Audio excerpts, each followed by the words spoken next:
Muy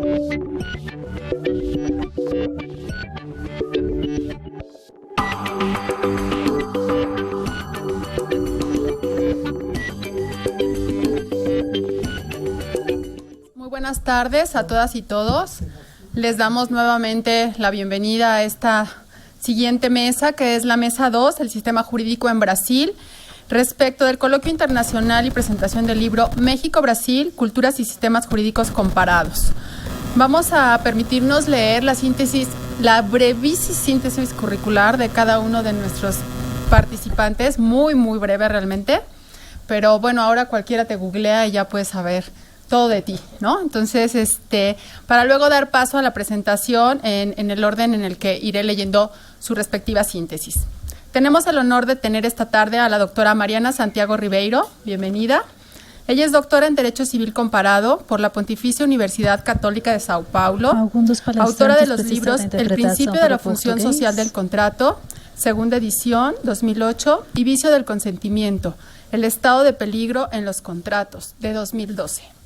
Es profesora de la Universidad 9 de Julio, editora jefe de la revista Tesis Juris y abogada asociada al despacho Neves, Barbú y Santiago. Bienvenida, doctora Mariana Santiago. Enseguida les leeré también una brevísima síntesis del doctor Jorge Adame Godard. Él es investigador titular C de tiempo completo de este Instituto de Investigaciones Jurídicas de la UNAM. Es miembro del Sistema Nacional de Investigadores, reconocido con el nivel 3, catedrático de la licenciatura en Derecho. Tiene una licenciatura en Derecho por la Escuela Libre de Derecho y un doctorado en Historia por el Colegio de México. Es autor en las líneas de Derecho Romano y Filosofía Social, así como Derecho Mercantil Internacional, de más de 80 artículos publicados en revistas y obras científicas nacionales e internacionales, entre los que destacan El pensamiento político y social de los católicos mexicanos, 1867-1910, el libro 18 del Digesto y el contrato de compraventa internacional, estos dos últimos editados por la UNAM. Bienvenido, doctor, a su casa. Enseguida tenemos la síntesis de la doctora Mariana de Araujo Méndez Lima. Ella es graduada en Derecho por la Universidad de Sao Paulo, investigadora en el Centro de Estudios de los Tribunales Internacionales, también de la Universidad de Sao Paulo, miembro de la Asociación Brasileña de Propiedad Intelectual y miembro de la Asociación Internacional para la Propiedad Industrial. Bienvenida, Mariana. Me comí una parte de Mariana.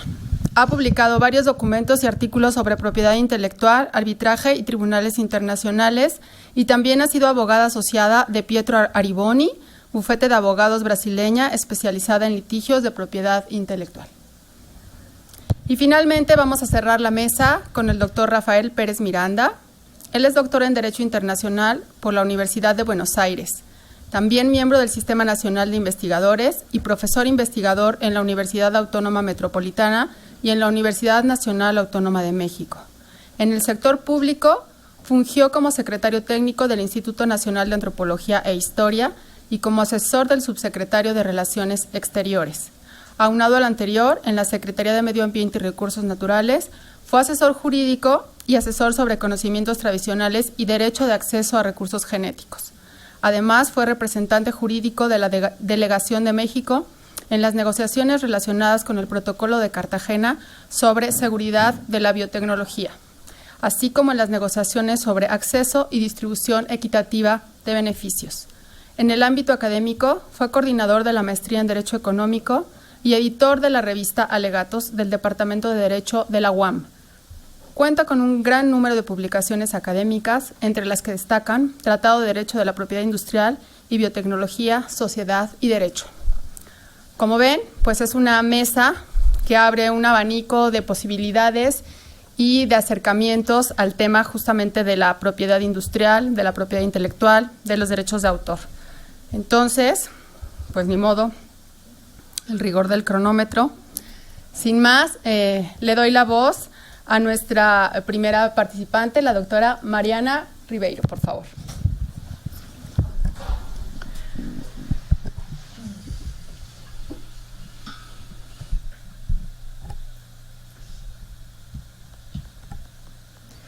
De início, eu gostaria de cumprimentar todos os presentes. Eu faço... Saludo a todos los presentes.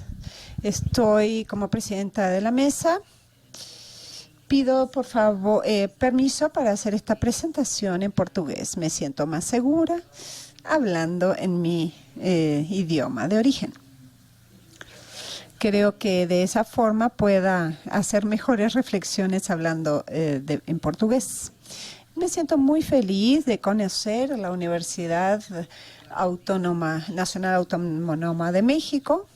Agradezco muchísimo la invitación y por parte de la universidad del profesor Wagner, el profesor Arturo de la UNAM.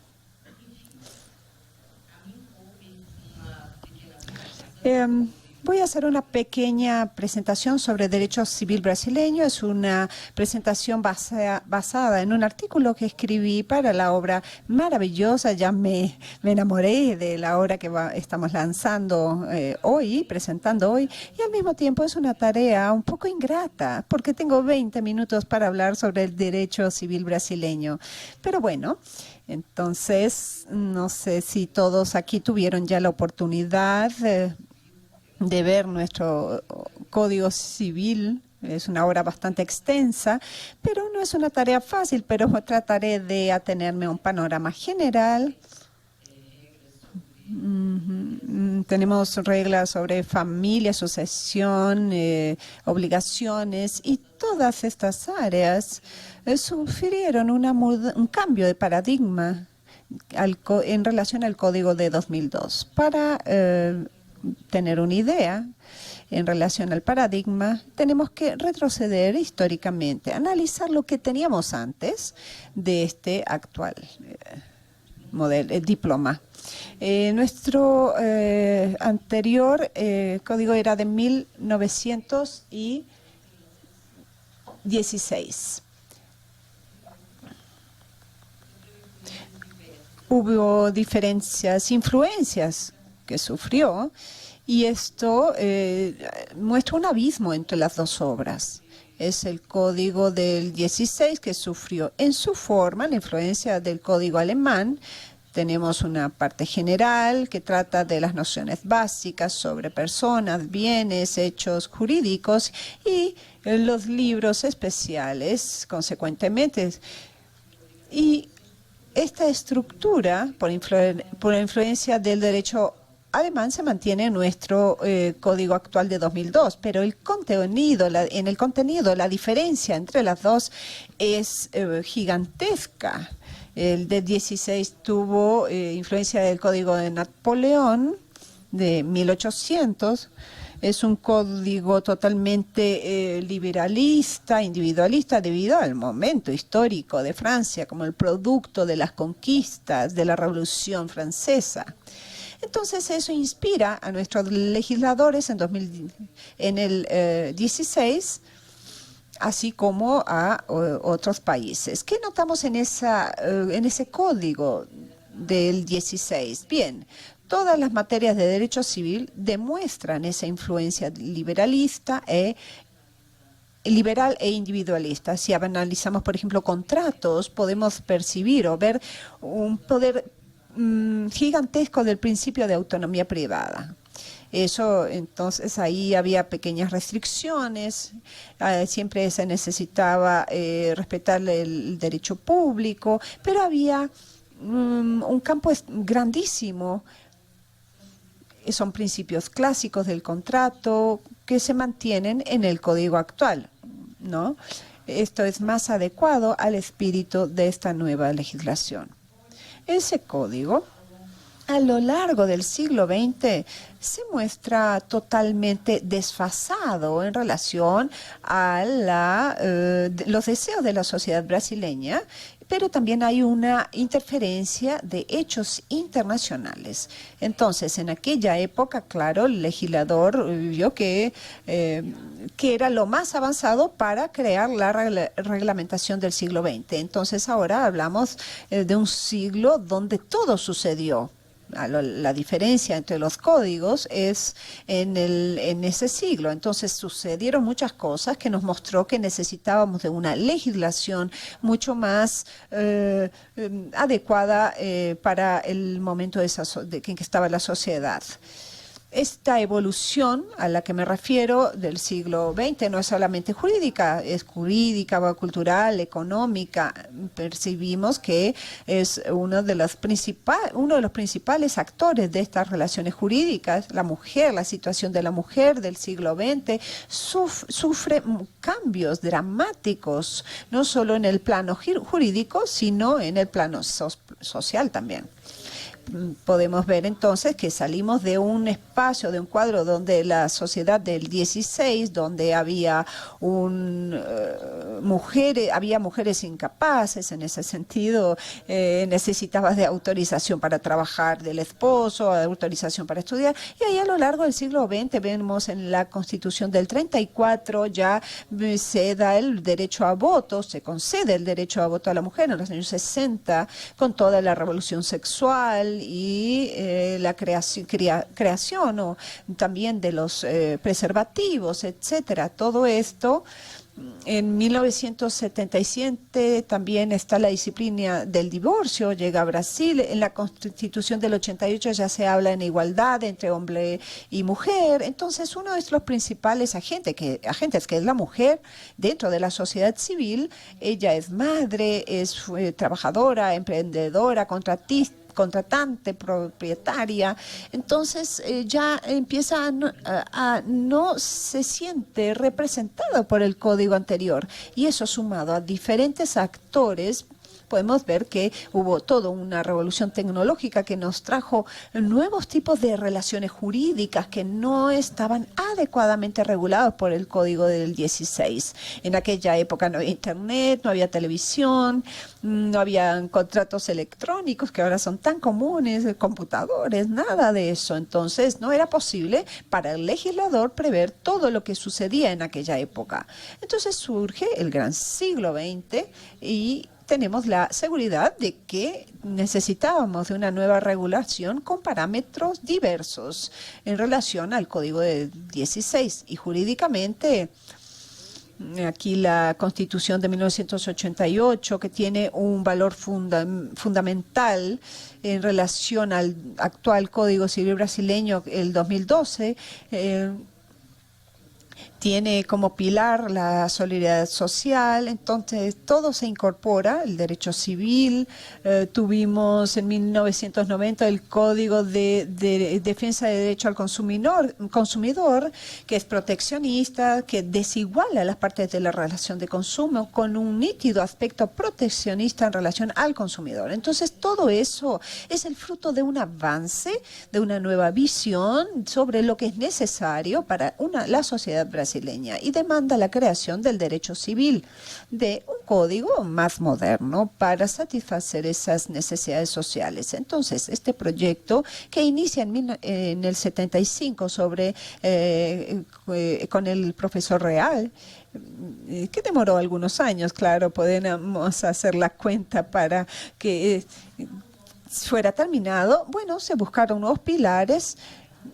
Y con el profesor Real se pensó en 3 pilares básicos para nuestra que serían la socialidad, eticidad y operatividad. Son ideas que sostienen o sustentan este nuevo código permeando todas las áreas del derecho civil. Es lo que nosotros hablamos de sociabilidad, en la idea de que tiene bastante consonancia con nuestra Constitución federal. La idea es que el poder jamás se pueda sobreponer a los intereses públicos. El particular nunca se puede sobreponer al interés público. Entonces, cuando hay conflictos, siempre debe prevalecer el beneficio de la colectividad. Esa es la idea de socialidad. La otra idea es un rescate ético donde se busca valorar y delimitar un nuevo contenido ético al derecho civil. El otro pilar, que es el de la operatividad, sí tiene muchas ideas de Ehringer, y creo que todos ya conocen, es una obra que leemos, La lucha por los derechos, donde sintetiza muy bien lo llamado de operatividad, que el derecho nace para ser realizado y no para ser letra muerta.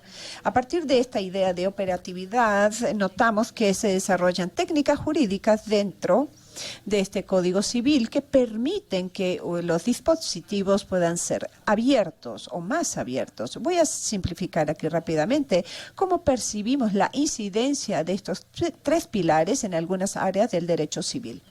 Cuando hablamos de socialidad, cuando decimos de que el derecho particular no se puede sobreponer al derecho público, percibimos esto cuando hablamos de función social de la propiedad, por ejemplo. Es un ejemplo de socialidad y en función total, en función del contrato también.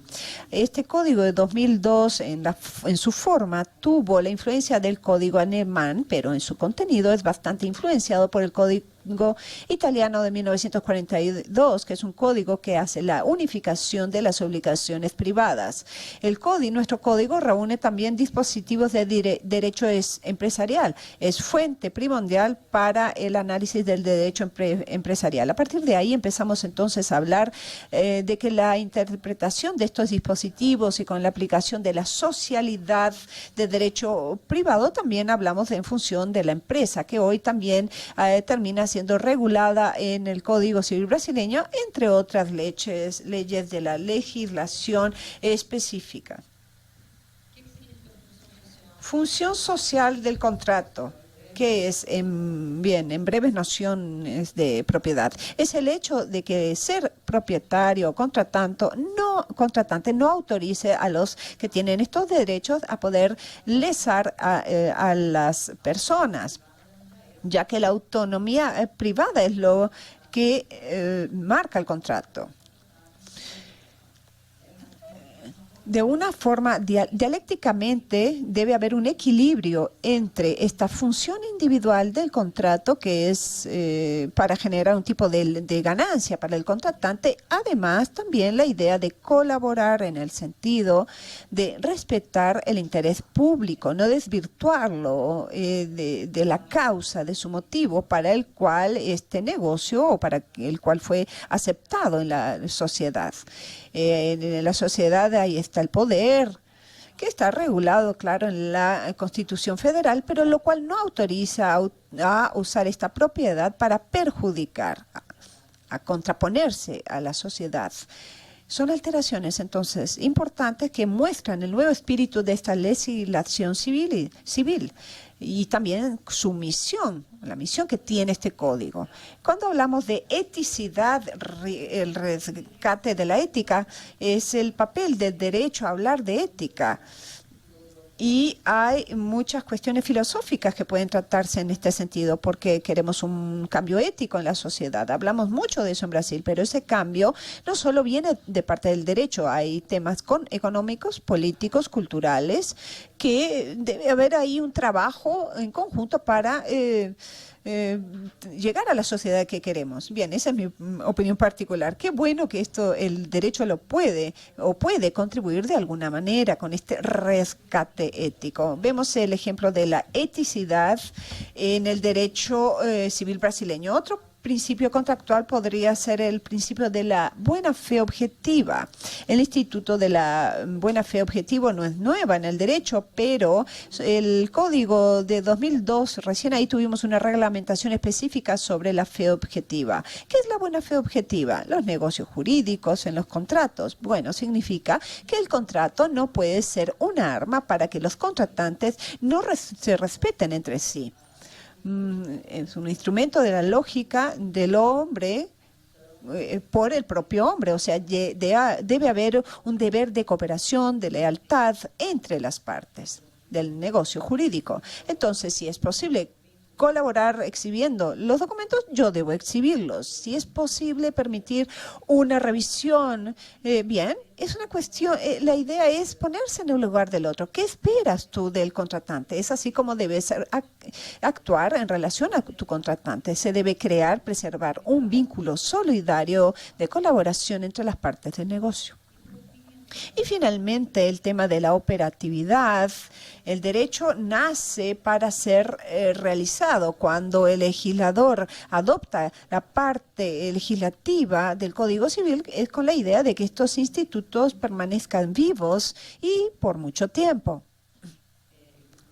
Los mismos ejemplos que usé hasta ahora también son ejemplos de operatividad. Cuando hablamos, por ejemplo, de función social del contrato, de buena fe objetiva, son principios que están materializados en los códigos, en los artículos 421 y 422. Hablamos de conceptos subjetivos abiertos. El legislador podría definir qué es la función social del contrato, de la propiedad. Sí, podría, pero no lo hizo, porque tenemos una volatilidad ahí en términos de ideas en la sociedad. Entonces, la forma, tal vez, más eficiente de hacer hacer posible la justicia en este caso es dejarlo a cargo del juzgador, del aplicador del derecho, para que él sea quien define en casos concretos qué significa la doctrina. Claro que va a colaborar.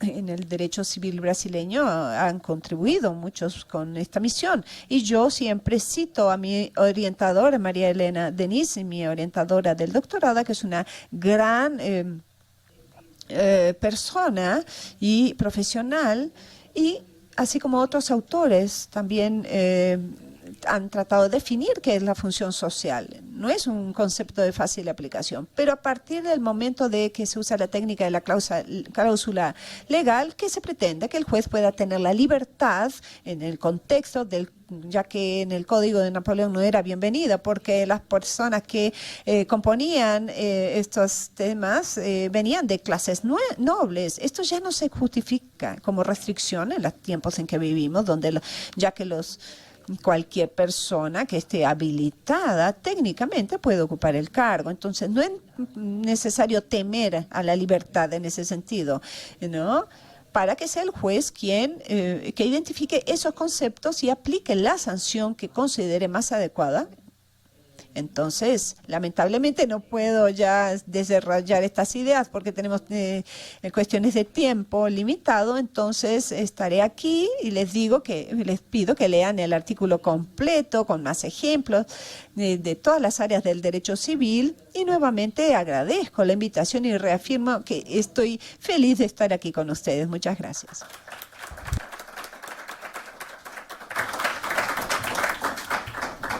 Agradecemos a la doctora este panorama que nos dio de esta evolución del derecho civil y de la función social, cómo se empieza a permear en este nuevo ordenamiento.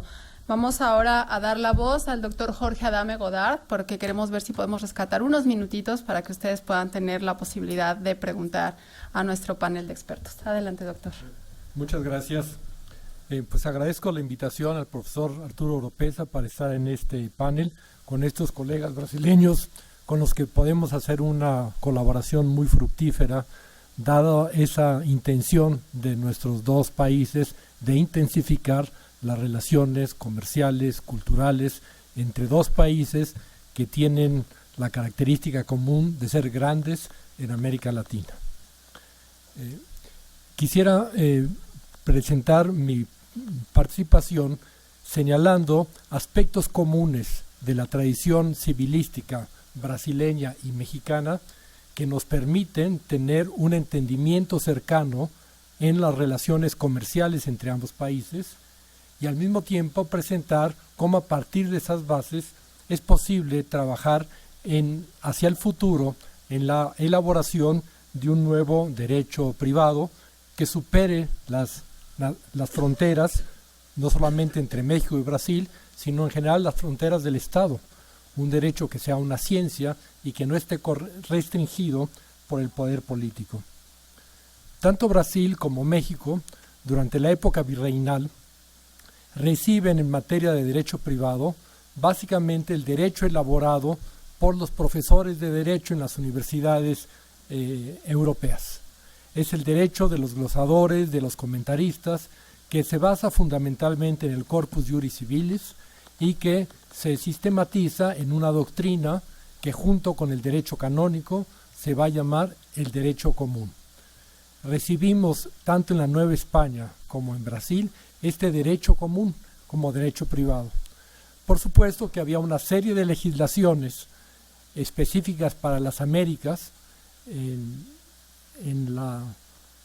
el ámbito de España, de la colonización española, hablamos de derecho indiano, o sea, un derecho elaborado para las Indias occidentales, pero fue básicamente un derecho público, un derecho administrativo. Lo que funcionaba como derecho privado era básicamente el derecho común. Incluso puede ser que el derecho común tuvo mayor vigencia en América que en la propia Europa, porque en Europa el derecho común funcionaba como una norma subsidiaria.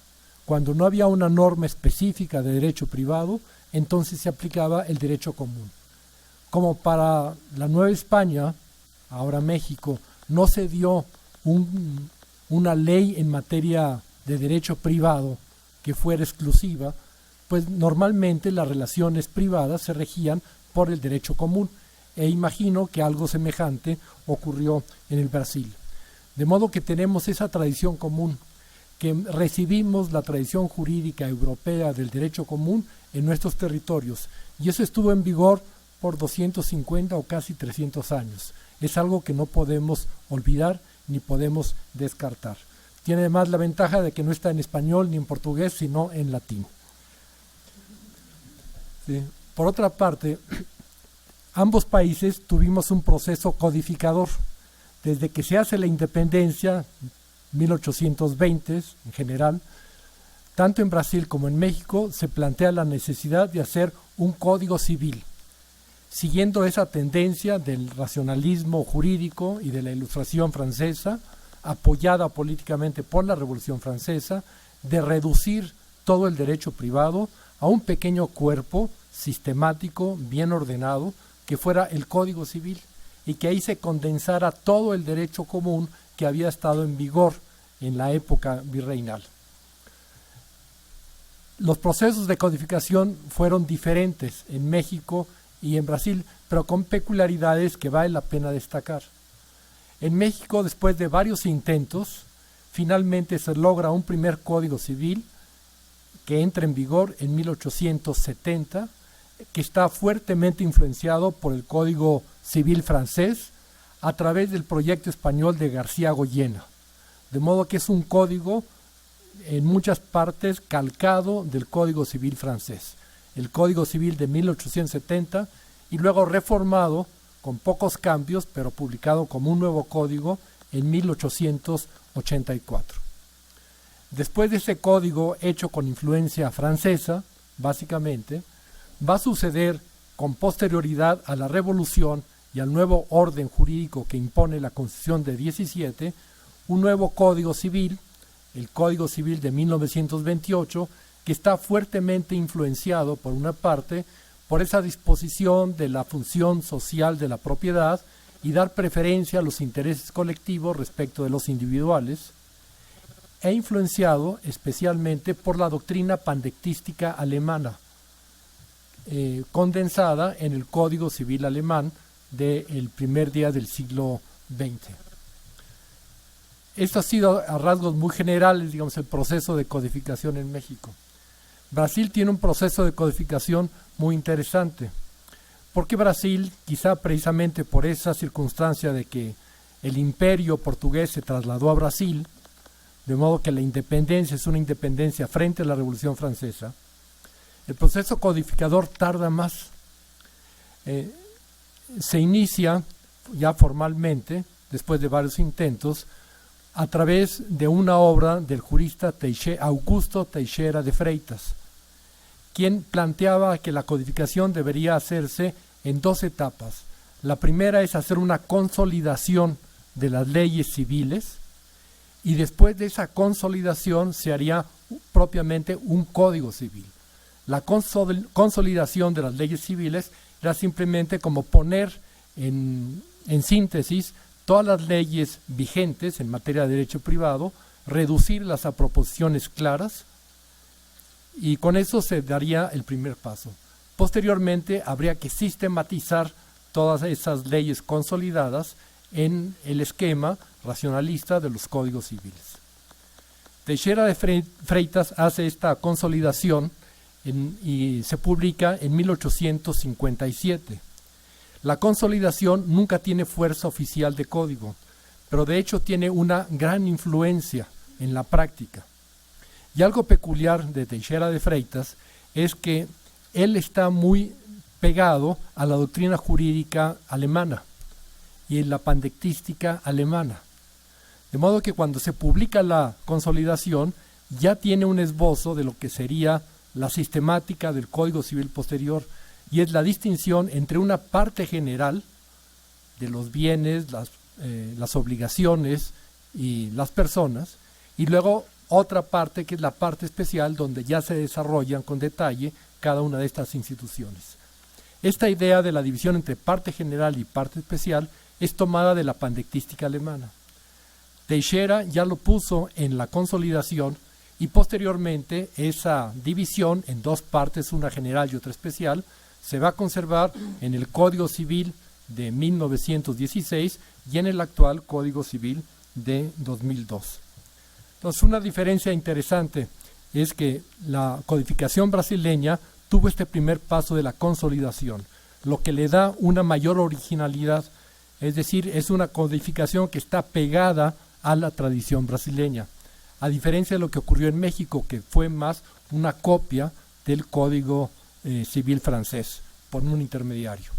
Hubo en México un proyecto semejante a la consolidación, que fue las Pandectas Hispano-Mexicanas de Rodríguez de San Miguel, pero como jurista conservador fue descartado, de modo que su obra no pudo seguir adelante. Sabemos que la obra de Teixeira de Freitas pues no terminó con la consolidación, intentó hacer un código y hay un esbozo de Código Civil de Teixeira de Freitas que tuvo mucha influencia, pero no llegó a ser publicado. Finalmente, el jurista Clovis Bevilacqua redacta el Código Civil que se publicará en 1916, también con esa división entre parte general y parte especial, que como nos ha dicho la doctora Ribeiro, pues estaba también fuertemente marcado por la tendencia individualista y los excesos en el principio de la autonomía de la voluntad. Una parte interesante de este Código Civil, según nos informa la doctora Ribeiro, es que al publicarse el nuevo Código Civil de 2002, se trata de unificar la materia de obligaciones de modo que comprenda tanto las mercantiles como las civiles. Este es un gran paso. Lo hacen ellos tomando en cuenta el ejemplo del Código Civil italiano, pero es algo que deberíamos nosotros considerar. Argentina acaba de publicar un nuevo Código Civil que ya también termina con la distinción entre derecho mercantil y derecho civil, de modo que sea únicamente un derecho, el derecho privado que rige relaciones patrimoniales. El Código de 2002 ya deroga también la parte general de las obligaciones en materia mercantiles, de modo que ya se tiene un solo régimen en materia de obligaciones en derecho privado, no importa que sean mercantiles o que sean civiles. Bueno, tenemos estas dos puntos de coincidencia, ¿no? Un proceso de codificador, aunque con diferentes características, pero finalmente con las principales influencias tanto del Código Civil francés como del Código Civil alemán, más acentuadas en Brasil la influencia alemana que en México la influencia francesa.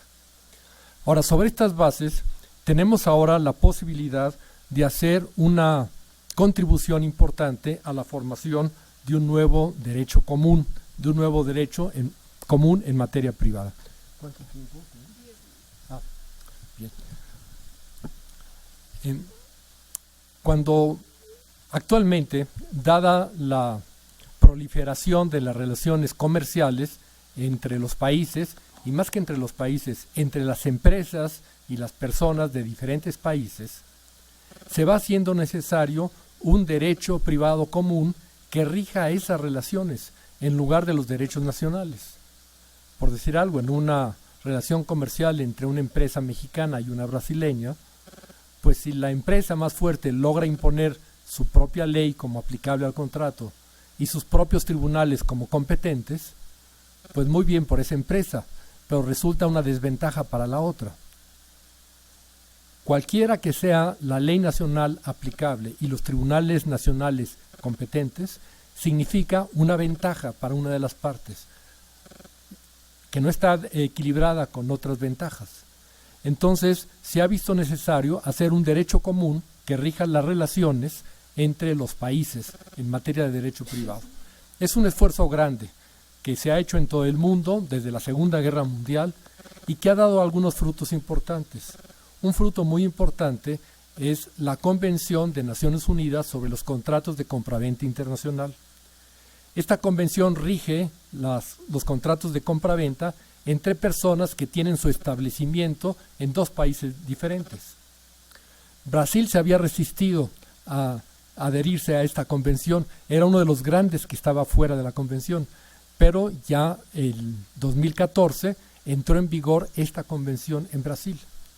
En México está en vigor desde el primer año que entró en vigor, que fue 1995, 96, no recuerdo exactamente, pero desde entonces está en vigor. Esto permite una cosa importante para las relaciones comerciales entre México y Brasil. Todos los contratos de compraventa entre empresas mexicanas y empresas brasileñas se van a regir por lo que dice esta convención. Esta convención tiene un contenido muy importante. Es en parte un contenido influenciado por la tradición civilística romanística, como son las tradiciones de Brasil y de México, pero también influenciado por la tradición del common law anglosajón, de modo que es una especie de síntesis o híbrido entre ambas tradiciones. Esto permite que la aplicación de la convención se vaya perfeccionando a través de la interpretación que vayan haciendo los jueces de los diferentes países. Una cosa muy interesante que marca esta convención: las decisiones de un país en la aplicación de la convención se consideran obligatorias para los tribunales de otro país en lo que tiene que ver con las decisiones acerca de la convención. Por ejemplo, una decisión acerca de cómo debe entenderse la regla de que el contenido de los contratos es exclusivamente lo que dicen las partes, que en la convención está matizada, diciendo que eso puede cambiarse por la conducta de las partes. Bueno, ¿cómo se interpreta esa regla? ¿Cómo la interpretan en los tribunales brasileños y cómo la interpretan en los tribunales mexicanos? Lo que digan los tribunales brasileños al respecto de esta regla o de cualquier parte de la convención deberá ser seguido por los tribunales mexicanos. Y lo que digan los tribunales mexicanos en aplicación de la convención deberá ser seguido por los tribunales brasileños. Entonces, eso hace interesante una posibilidad de colaboración en el entendimiento del contenido de esta convención sobre compraventa internacional, que ya está en vigor en ambos países y que podrá generalizarse para que esta interpretación surte efecto también respecto de otros países. O sea, tenemos esa posibilidad interesante, no solamente de tener ya una regla común en materia de contratos, sino poder hacer entre ambos países una interpretación común que se pueda difundir a nivel global.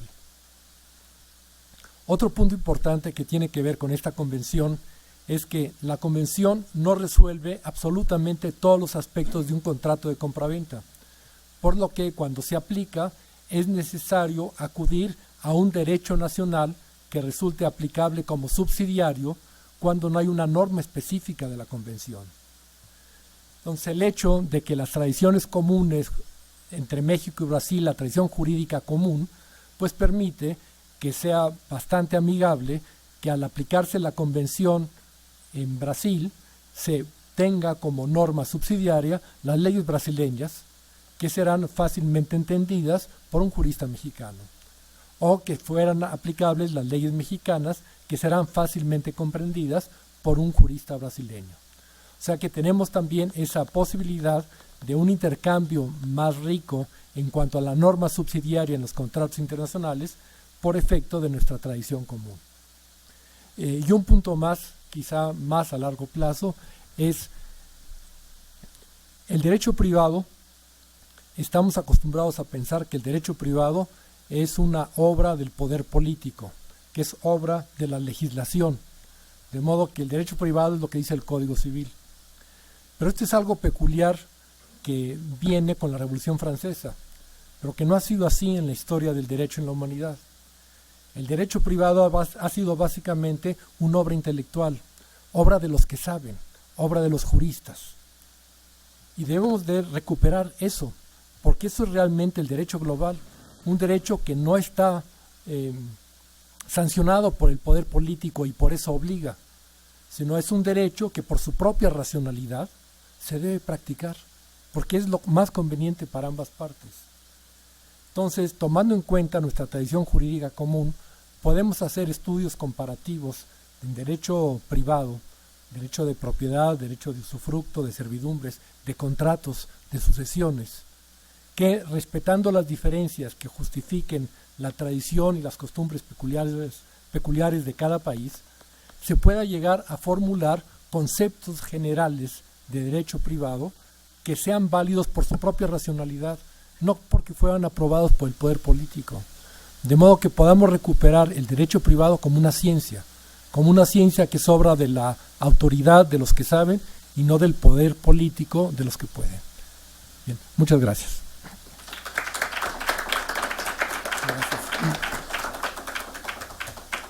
Agradecemos mucho al doctor Jorge Adame este estudio comparativo que ha hecho tan rápidamente y tan gráficamente de los dos sistemas jurídicos, Brasil y México. Y ahora vamos a dar la voz a la doctora Mariana de Araujo Méndez, quien tomará la palabra. Buenas tardes a todos. ¿Está funcionando? Sí. Bueno, buenas tardes a todos.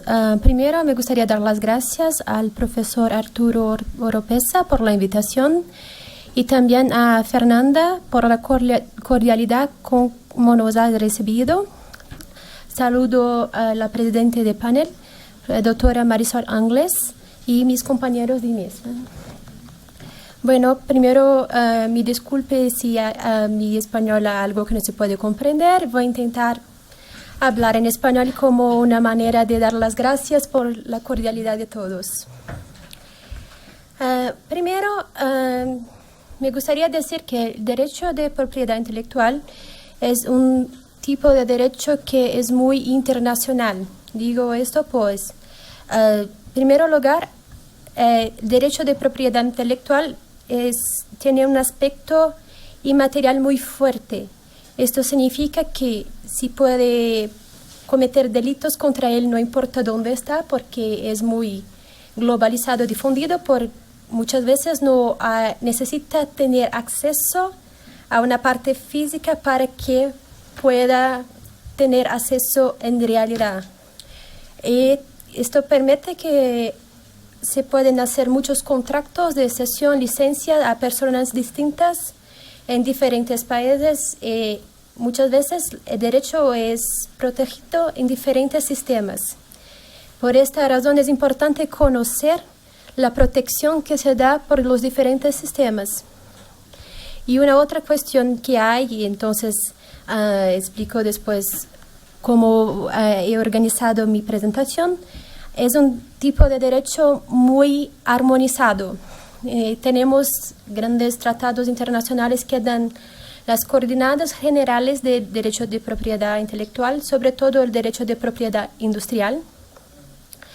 Y entonces he intentado hacer algo más focando en los aspectos distintos que los aspectos que son armonizados, que son muchos.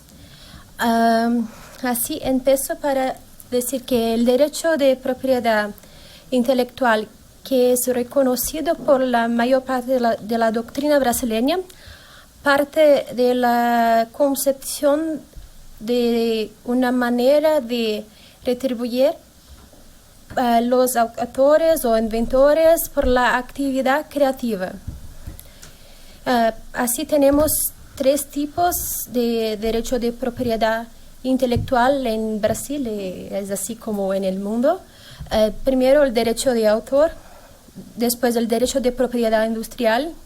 El tercero, el tipo más nuevo que llamamos de derecho sui generis, no se clasifican entre los dos tipos anteriores porque el derecho de autor y el derecho de propiedad industriales son más antiguos y por eso reciben protección de tratados internacionales clásicos y que fueron incorporados por el acuerdo ADPIC, que es un tratado adjunto del Tratado de la Organización Mundial de Comercio, que trae acuerdos sobre aspectos de derecho de propiedad intelectual relacionados a comercio. Entonces, como la parte de la propiedad industrial es más armonizado, voy a intentar enfatizar más la parte de derecho de autor, que es protegido también por el derecho internacional, pero da una margen más amplia para la protección por los diferentes sistemas. Una otra cosa, he preparado más de 20 minutos de material, pero no se preocupen que no voy a hablar sobre todo que está acá, voy a enfocarlos para las partes principales, pero en el final dejé mi correo electrónico, entonces si alguien quiere puedo enviar el material, que es nada más que la sistematización de mucho que he escrito en mi capítulo. Bueno, los derechos de autor no son exactamente muy armonizados porque tenemos dos grandes sistemas de protección en el mundo. El primero es el derecho de copyright, que es típico del derecho anglosajón, sobre todo Inglaterra y Estados Unidos, que parte de una perspectiva de que la obra debe ser protegida, debe recibir protección, pero no necesariamente su autor. En Brasil adoptamos el sistema de derechos de autor, que es una influencia francesa, que parte de la concepción de que entre autor y la obra hay una relación muy íntima, como de creador y criatura. Cuando se hace una obra intelectual o artística, cultural, se da un poco de su alma.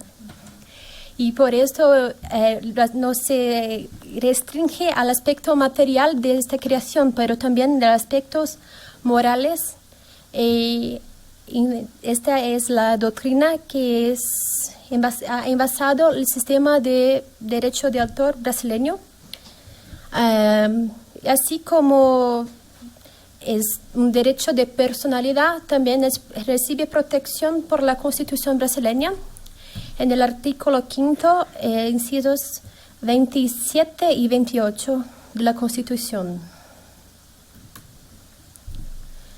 El derecho también de autor es protegido como una creación estética del espíritu humano en los términos de la legislación brasileña.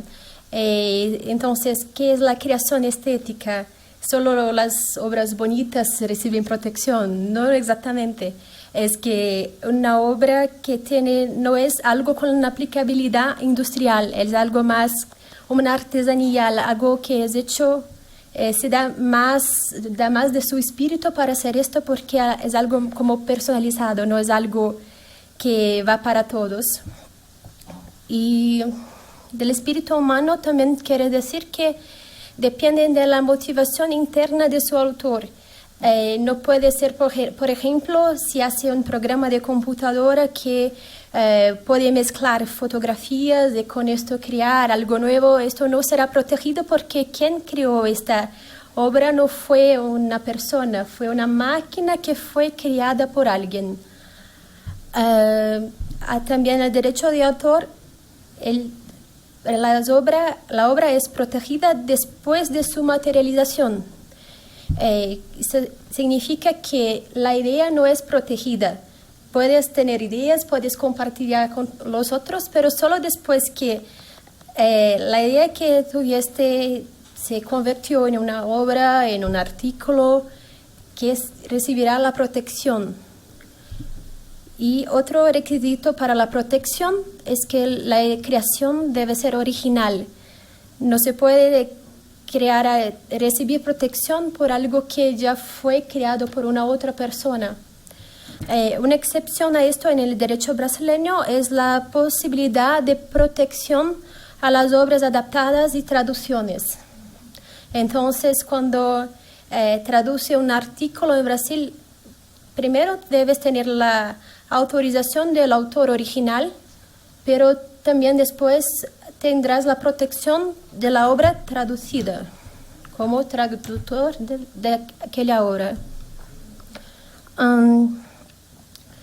Bueno, en la lista, nuestra ley de derecho de autor, tenemos primero en el artículo 7 una lista ejemplificativa de obras que reciben protección por el derecho de autor. Y entre contraposición, en el artículo 8 dice de obras que no reciben esta protección. Generalmente son cosas que son más de uso general o ideas, por ejemplo, formularios oficiales no reciben protección, que no son exactamente una obra autoral. También otro aspecto interesante es que en Brasil no hay necesidad de registro para que una obra autoral reciba protección por derecho de autor. Algunos sistemas exigen que para que se pueda proteger algo es necesario registrarlo antes. En Brasil no es necesario, es posible hacer el registro en la Biblioteca Nacional, pero este registro es más para una manera de hacer una prueba, porque si alguien utiliza algo que ya has creado, puede decir, pero yo ya tenía creado esto antes, yo tengo el registro de la Biblioteca Nacional que puede probar que mi idea es la original, no de esta persona que ha publicado esto como 2 meses después de mi primera publicación y el registro en la Biblioteca Nacional. Entonces, el registro es solo como una manera de prueba. Como he hablado un poco antes, derecho de autor en Brasil como recibe protección de los derechos morales de autor y derechos patrimoniales de autor. El derecho material es el aspecto financiero del derecho de autor patrimonial como general. El derecho moral de autor es algo que es ligado al vínculo entre creador y criatura que hay entre la obra y su autor. Entonces, los derechos morales no se pueden vender, no se puede, por ejemplo, si yo escribo una obra, yo no puedo dejar a que alguien me pague para que ella diga que fue ella quien la crió. Pero es posible que yo venda mis derechos patrimoniales. Entonces yo escribí, yo seré la autora de la obra, pero una otra persona va a ganar toda la participación de la edición de esta obra. En Brasil, el derecho de patrimoniales de autor tiene la duración de 70 años desde la muerte del autor. Es un poco mayor que la Convención de Berna, que es el tratado internacional que trata de derecho de autor, que es de 50 años el mínimo.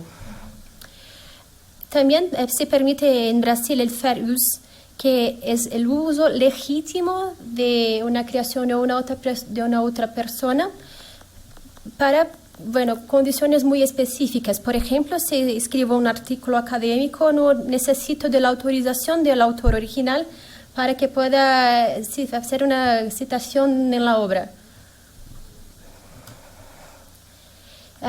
También tenemos en Brasil los derechos afines a los derechos de autor y software, que son muy simples. Derechos afines a los derechos de autor son los derechos que se dan a una persona que ha contribuido con la obra, con su difusión. Por ejemplo, cuando un compositor escribe una música y una otra persona la canta, quien recibe la protección del derecho de autor es su compositor, pero la persona que la cantó recibe la protección de los derechos afines como intérprete. La duración son de 70 años también, pero no desde la muerte del intérprete, pero de la primera difusión a público de esta obra. También tenemos el derecho de autor de programa de computador, que no recibe en Brasil la protección por la ley de derecho de autor. Hay una ley específica, que es la ley de software, que trata de una manera muy parecida con el derecho de autor, pero los derechos morales sobre el software son más restrictos que el derecho de autor tradicional. Y también hay necesidad de registro del software para que reciba la protección, que dura 50 años desde la publicación del software, no 70 años desde la muerte. Ahora, hablar un poco de la propiedad industrial, que es un tipo de derecho más armonizado que el derecho de autor. Muchas cosas como la duración son ya previstas en los tratados internacionales. La Convención de París sirve como base para muchos sistemas jurídicos. La diferencia entre el tratado, la protección de la propiedad industrial y del derecho de autor es que la aplicación de la propiedad industrial es una aplicación industrial. Entonces, si crea algo para dar a las masas, y así no hay necesariamente, es algo más inventivo que una relación que ha dado su alma para que aquella obra si fuera creada. También tenemos la influencia de los tratados internacionales. La protección a la propiedad industrial en Brasil depende de registro, que no se pase con los derechos de autor, que cada tipo de registro hay un procedimiento diferente para lo obtener. Entonces, el procedimiento para la obtención de una patente no es el mismo para la obtención de un registro de marca, pero como son muchos procedimientos distintos y un poco complejos, yo necesitaría como mucho más de 20 minutos para decir. Tenemos algunas modalidades que son las mismas modalidades de la Convención de París, que son las patentes de invenciones, de modelos de utilidad, dibujos industriales, marcas e indicación geográfica. Las patentes de invenciones necesitan de la novedad, actividad inventiva, que es la superación de estado de la técnica y la aplicación industrial.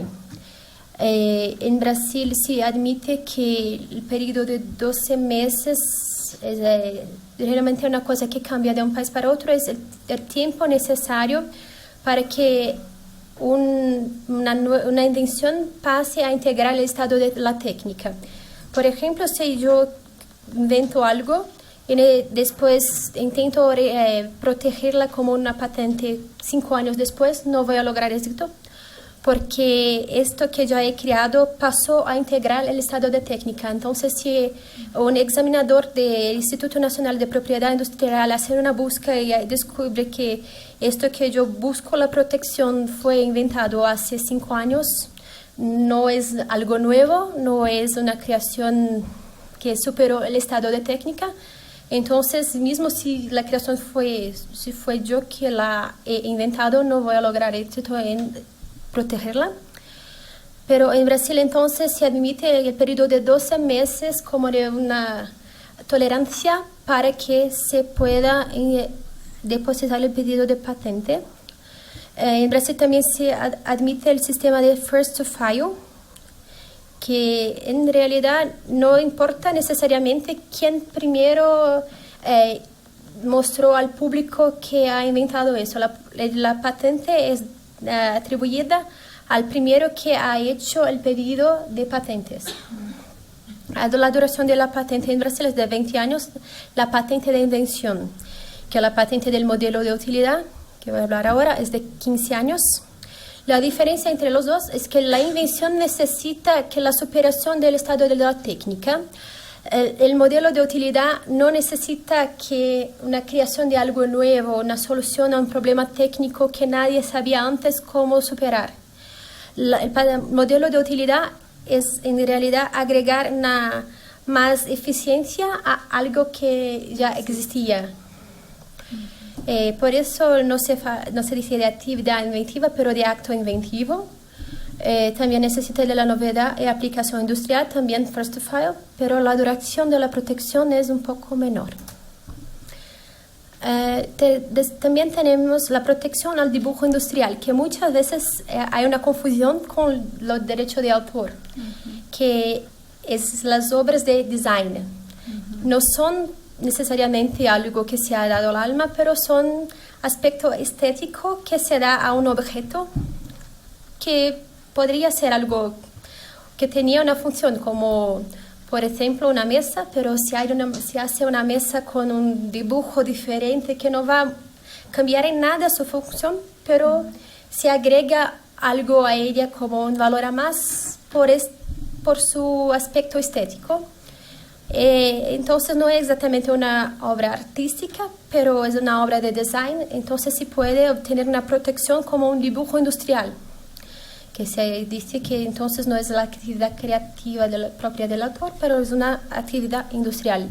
En Brasil la duración del dibujo, de la protección al dibujo industrial es de 10 años, pero se puede pedir la ampliación, una extensión de 5 años hasta 3 veces. Entonces es posible, el máximo de protección que se puede obtener es de 25 años. También hay la protección, las marcas, que son, todos saben exactamente qué son, pero en Brasil las define como signos distintivos capaces de distinguir los bienes o servicios de una empresa de los de otra. En Brasil tenemos 4 categorías, hay otros países que se admiten más, pero en Brasil tenemos solo las nominativas, mixtas y figurativas. Nominativas es un nombre que recibe la protección como una marca. Las mixtas son los nombres que son escritos de una manera con un dibujo diferente, entonces los dos aspectos, el dibujo, como ese nombre es escrito, y el nombre hacen una marca. La tercera son las figurativas, que son dibujos, y por último las tridimensionales, que, bueno, son tridimensionales. También tenemos las marcas de producto o servicio, que son las más conocidas, las marcas conjuntas, que son marcas de asociaciones muy típicas en uso agrícola, que si diferentes productores piden una sola marca, que son todos ellos parecidos. Y después tenemos la marca de certificación, que no es necesariamente gente de una única región, pero es una marca que dice que si algunos productos observan determinados procedimientos para su producción. Necesita la distintividad. También en Brasil tenemos una especificidad sobre las marcas, que son las excepciones, que tenemos el principio de la territorialidad. Entonces la marca recibe protección en el territorio que se pide su protección. Especialidad, que solo se protege dentro de un determinado especie de productos. No puedo, por ejemplo, con una marca proteger agua, una botella de agua y una computadora, que son especies diferentes. Entonces la misma marca puede distinguir los dos y no necesariamente ocurrirá una confusión. Pero en Brasil tenemos una marca de alto renombre, que es el artículo 125, que es una excepción al principio de la especialidad. Entonces, una marca, cuando recibe un registro como una marca de alto renombre, puede hacer un único registro que va a recibir la protección para todos los tipos de producto. Es un único registro, pero es muy difícil de se obtener. La duración en general de la marca es de 10 años. También tenemos la protección a las indicaciones geográficas, que son indicaciones de que este producto es de una determinada región. Las indicaciones de origen, este tipo se difiere en 2 tipos de indicaciones geográficas. La primera son las indicaciones de origen, que solo se considera la región de donde el producto viene. Y también tenemos las denominaciones de origen, que considera también aspectos productivos o climáticos, o que son solo de esta región, y por esto es una protección específica. Por ejemplo, como champaña o los vinos que observan determinados tipos de producción. Hay necesidad de registro. Por fin, voy a hablar muy rápido de los derechos sui generis, que reciben protección por leyes específicas en Brasil. Entonces tenemos la protección a las nuevas variedades de planta, los conocimientos tradicionales que son protegidos en relación a su asociación a los recursos genéticos. Es la única protección específica que tenemos para ellos. También tenemos protección a las manifestaciones folclóricas, que son consideradas como patrimonio cultural brasileño. Y también la protección de la topografía de los circuitos integrados, que son como la manera como son hechos los hardwares y que nadie lo sabe qué es. Bueno, Disculpe si no fue clara en algo, fue intentado hablar de muchas cosas de una muy rápido. Como dijo, está mi correo. Si alguien tiene alguna duda o quiere este material, puedo enviar. Será con un grande placer en hacerlo. Muchas gracias. Agradecemos a la doctora de Araujo su puntualidad excelsa, su excelente español, su esfuerzo por haberlo hecho también. Y además yo les cuento que además de escribirles, y ya tomaron su correo, aquí pueden ver también su espíritu y el de otros colegas que también contribuyeron a la elaboración de este producto, de este libro tan interesante, pues que muestra estas similitudes y estas diferencias entre nuestros países. Finalmente le vamos a dar la voz al doctor Rafael Pérez Miranda, quien también nos hará una presentación. Por favor.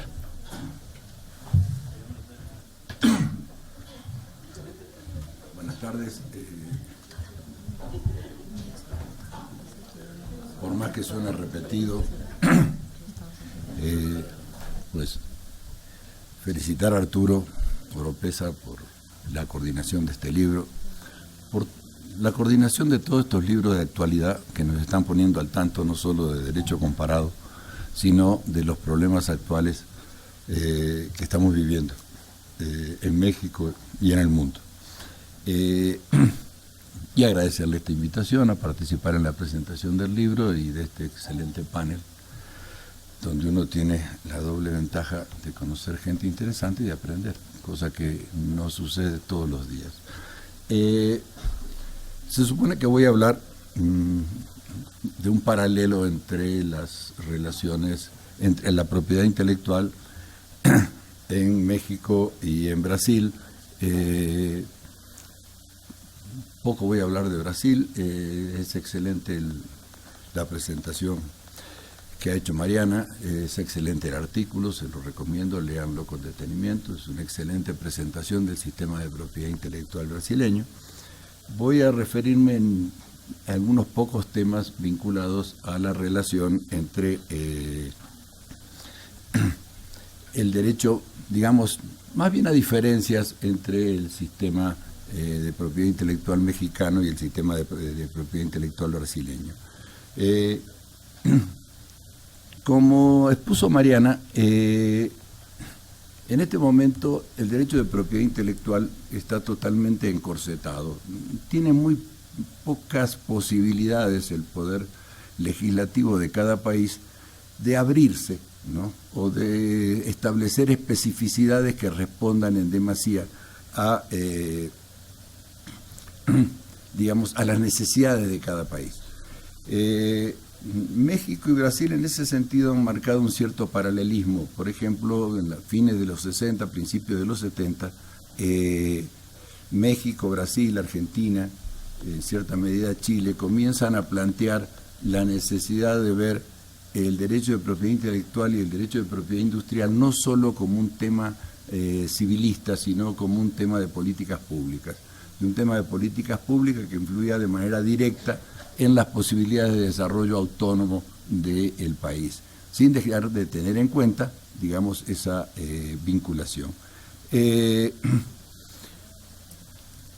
Este desarrollo tiene un proceso inverso a partir del Tratado de Marrakech, de la, digamos, de la necesidad de confluir, ¿no?, en materia de política comercial y en materia de propiedad intelectual y en cierta medida en materia de inversiones. Es decir, en la negociación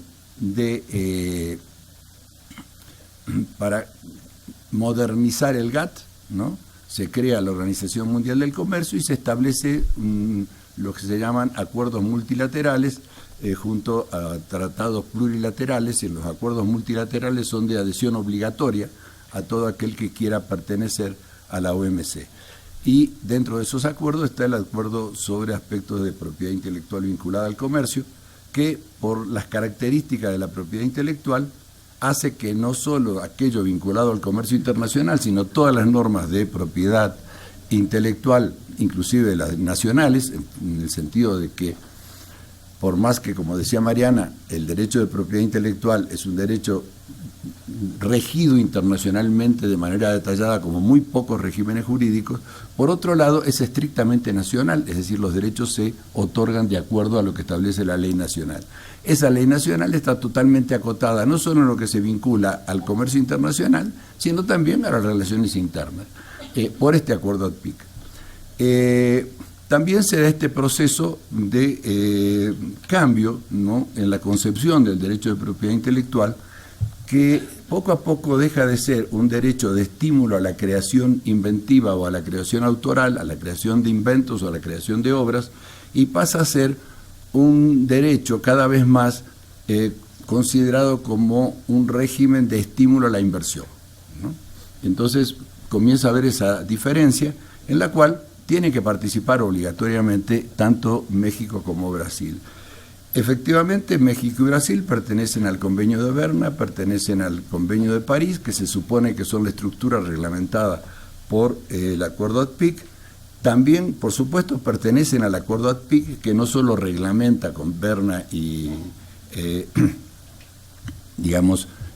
Berna y París, sino que además genera nuevos derechos, como los que explicaba Mariana sobre los derechos sui generis, y, digamos, ambos países pertenecen al Convenio sobre Diversidad Biológica y al Protocolo de Nagoya. ¿Qué tendrá que ver esto con la propiedad intelectual? Pues mucho.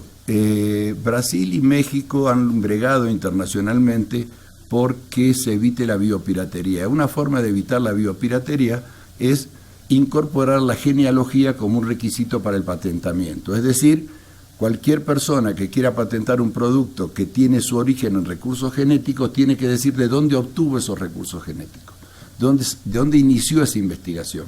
Es una forma de evitar la biopiratería, quizás sea la única, ¿no? Y así se planteaba en todos las reuniones previas que se hicieron, incluyendo, digamos, las más importantes. Bueno, no me voy a detener. Se agotó el tiempo para aprobar el Protocolo de Nagoya y los países en desarrollo lograron que no se incorpore la genealogía, ¿no? Una genealogía que sí tiene el derecho brasileño y que no tenemos nosotros en México. Digamos, Brasil no logró imponer esta idea, ¿no?, en la negociación del Protocolo de Nagoya, pero sí le incorpora su derecho interno, ¿no? México participó en ese intento de incorporarlo, pero no lo ha incorporado al derecho interno, es una de nuestras diferencias. Brasil es miembro del Tratado Internacional sobre Recursos Genéticos para la Alimentación y la Agricultura, México no, ¿no? También podemos decir que tiene que ver esto con el derecho de propiedad intelectual, pues bastante. En la medida en que pertenecer al protocolo implica poner a disposición, pertenecer al tratado, perdón, poner a disposición los bancos de germoplasma, a disposición de los países miembros y de quien lo solicite, que puede ser una empresa particular, ¿no? El tratado tiene una norma muy pícara, como es gran parte de lo que es la legislación sobre propiedad industrial. La norma dice, supongamos que se le pide a Brasil una muestra de un recurso genético. Lo que dice el tratado es, pedido por los países megadiversos como México y Brasil, no se le podrá, dice, ese recurso no podrá ser protegido por una norma de propiedad intelectual por parte de quien lo recibió, ¿no? Pero le agregaron 2 o 3 palabritas que dice tal cual lo recibió, ¿no?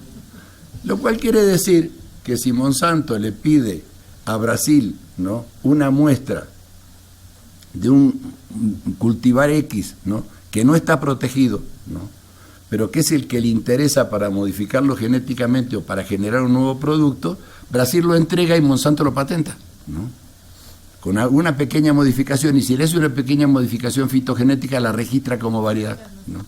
Bueno, entonces se fue al diablo, perdón, la reforma, ¿no? Entonces, por eso, digamos, son importantes. Brasil no ha suscrito tratados de libre comercio, pertenece a una unión aduanera, ¿no? Ni acuerdo de protección de inversión extranjera. Sí, acá está equivocado, sí lo ha suscrito, no los ha ratificado, que es otra cosa, ¿no? O sea, el Mercosur tiene normas sobre protección de propiedad, sobre protección de la inversión extranjera, que fueron aprobados por todos los países miembros del Mercosur, menos por Brasil. ¿Esto qué quiere decir? Que a posteriori de ADPIC se generó lo que se han llamado el ADPIC Plus, es decir, intentos por ir avanzando más en la protección de la propiedad intelectual y de los derechos conexos de la propiedad intelectual y de la propiedad industrial. Brasil ha tenido que modificar su legislación. México pertenece a múltiples tratados de libre comercio y de protección de la inversión. ¿Por qué es importante la protección de la inversión? Porque en casi todos los tratados de libre comercio hay un capítulo de propiedad intelectual, de inversión extranjera, y de propiedad intelectual. Pero en el de inversión extranjera se dice que la propiedad intelectual es una inversión, ¿no? Lo cual genera un problema muy importante. Por ejemplo, para darles un ejemplo de la importancia, está en el texto.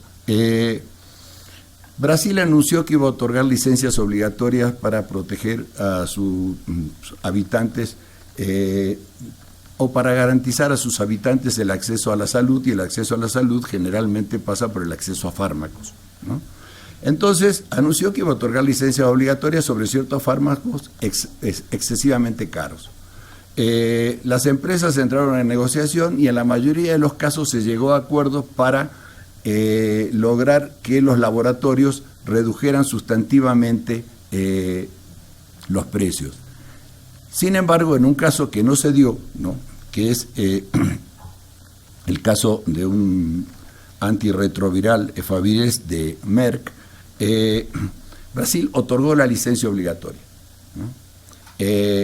Hubo un conflicto serio. Estados Unidos, por supuesto, protestó, alegó, presentó reclamos, pero se llegó al final a un acuerdo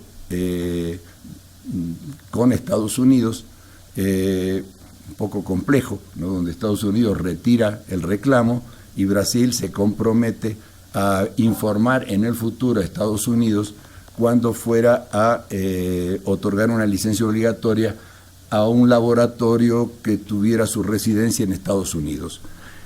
Ahora bien, Brasil sí otorgó la licencia y esa licencia se hizo efectiva, ¿no? ¿Qué hubiera pasado si lo mismo hubiera hecho México, ¿no? Resulta que, de acuerdo al Tratado de Libre Comercio para América del Norte, o si hubiera sido con otro país de acuerdo a un Tratado de Protección de Inversiones, el laboratorio hubiera podido pedir, como la patente es una inversión, ¿no?, de acuerdo al Tratado de Libre Comercio, el laboratorio hubiera podido solicitar que se forme un tribunal CIADI, ¿no?, con base en el sistema de designación de árbitros pactado en el Tratado de Libre Comercio, ¿no? Y es ahí donde se hubiera resuelto, ¿no? En cambio, en el caso de Brasil, lo que hubiera tenido que hacer Estados Unidos para revertir este asunto es plantear, ¿no?, un tribunal arbitral dentro de la OMC que determine, ¿no?, si Brasil cumplió o no con las normas de la OMC, ¿no? Pero el particular no hubiera tenido derecho. En el caso mexicano, Merck hubiera tenido derecho a llevar Merck a México ante un tribunal internacional. Por eso, digamos, es tan importante esta distinción de la pertenencia o no de México y de Brasil a tantos tratados de libre comercio y a tantos tratados de protección de inversiones. Quiero hacer una última aclaración, que es el argumento para firmar tantos tratados es la promoción de la inversión extranjera, y la verdad que no ha influido para nada. Brasil sigue siendo el país de América Latina que recibe mayor inversión extranjera, inclusive en situaciones políticas problemáticas como la que vive actualmente. La inversión extranjera va a la producción, no va solo por la protección. La protección es solo un elemento más dentro de esto, no necesita más protección para la inversión.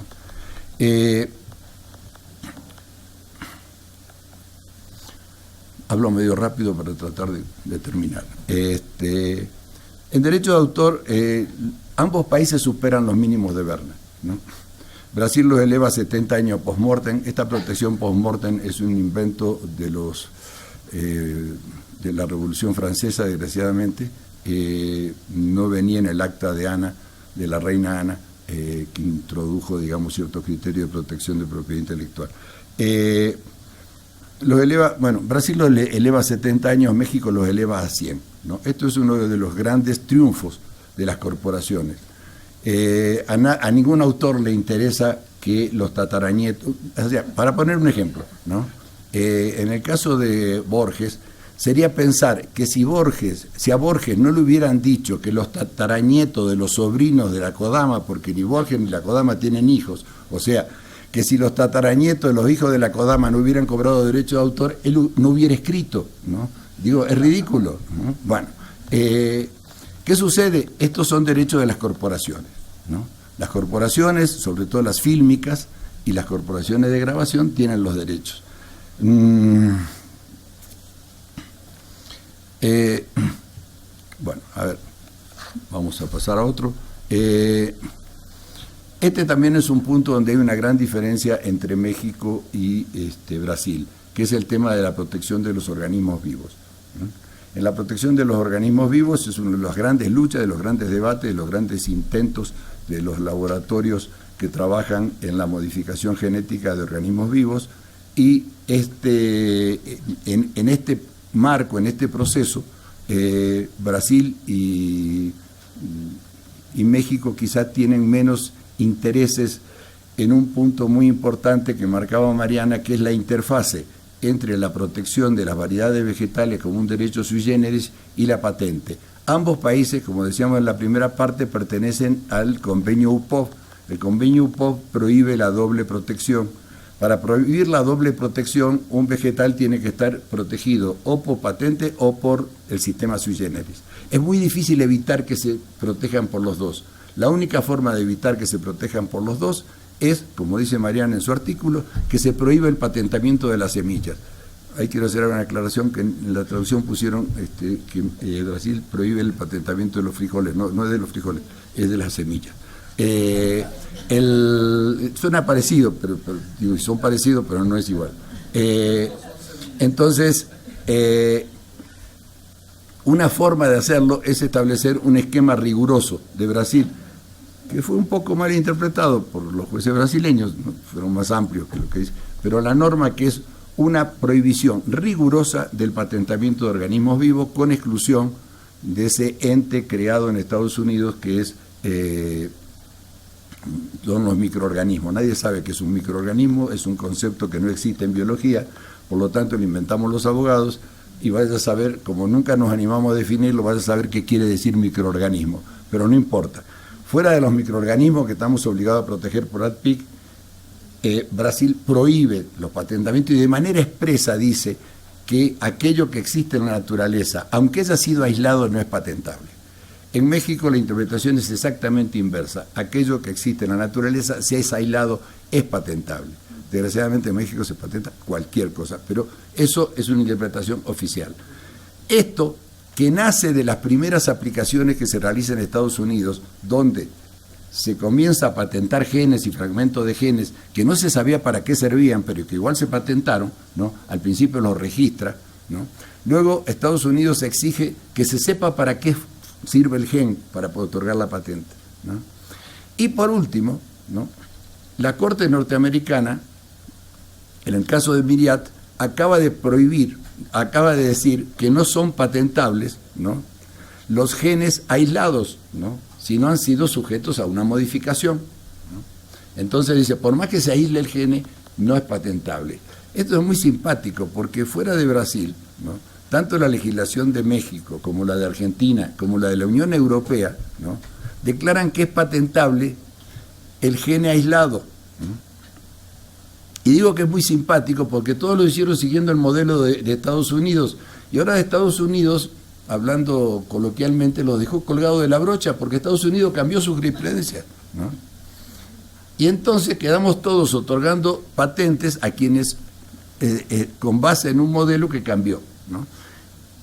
de los derechos latinoamericanos, el único que conozco que sí se adecúa a la realidad, que es, no hay por qué patentar un fragmento de gene o un gene, porque, digamos, aislar un gene significa pasar un gene del organismo humano o animal, ¿no?, a una bacteria. Es lo único que se hace y eso no puede ser patentable, es una cosa ridícula y está. Bueno, quizá uno de los temas más importantes, no lo voy a desarrollar, pero por lo menos lo quiero plantear como tema, es el otorgamiento de licencias obligatorias, ¿no? El otorgamiento de licencias obligatorias, ahí no tiene nada que ver. El sistema de licencias obligatorias de Brasil es un sistema muy bueno. Realmente es un tema en el que en México estamos muy, muy atrasados, que es la posibilidad de otorgar licencias obligatorias para todos aquellos esquemas, ¿no?, todos aquellos armados, ¿no?, que hacen que las corporaciones, mediante patentes, que muchas veces no se sabe para qué sirven, pero mediante el otorgamiento de patentes o de cualquier otro derecho de propiedad intelectual, pueden realizar abusos en el mercado. Para darles un ejemplo de abusos en el mercado, un fármaco patentado en Estados Unidos, ¿no?, experimentado en Gran Bretaña, ¿no?, para demorar en 18 meses la muerte de una persona con cáncer de colon avanzado, ¿no? Digo, parece mentira, pero 18 meses es muy importante, sobre todo para las personas de mi edad. Era tal el precio, ¿no?, que el área de salud de Gran Bretaña lo probó y dijo, efectivamente, este fármaco es eficiente, pero Gran Bretaña no lo puede suministrar. Imagínense si Gran Bretaña no puede suministrar un fármaco, ¿no?, lo que podemos pensar para países como los nuestros, y algo similar sucedió con ciertas negociaciones que se han tenido que hacer en España, Francia y Gran Bretaña por otro tipo de fármacos. Con esto quiero terminar, felicitar a Mariana por su artículo, excelente, léanlo, vale la pena, van a aprender mucho. Los que no sean expertos en el derecho brasileño van a aprender muchísimo, yo aprendí mucho. Les agradezco la invitación, gracias.